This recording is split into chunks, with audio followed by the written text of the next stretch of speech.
আসসালামু আলাইকুম। এই লো ফাস্ট ফুড যা করছে, এই ফাস্ট ফুডের সব জীবন নষ্ট করছে।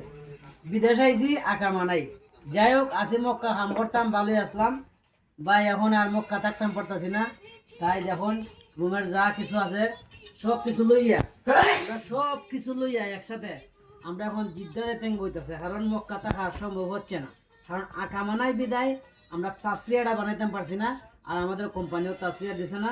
তাই আমরা সবাই অতি দুঃখের সহিতে বুক ভরা কষ্ট লইয়া মক্কা ছাইরা জিদ্দা যাইতাছি।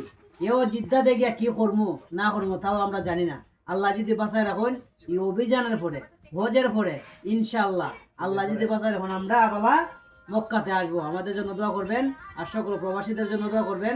আর যারা বিদেশ আইতেন বুঝে শুনে আইয়েন, এখন পরিস্থিতি বালা না। যে ওই যে তা হয় না, হারে কোম্পানি সোম্পানি সব বুয়া আইয়া বিপদ করবায়, আমরা সব সময় হইয়া দিই। ভালো থাকবা, সুস্থ থাকবা। আসসালামু আলাইকুম। সেই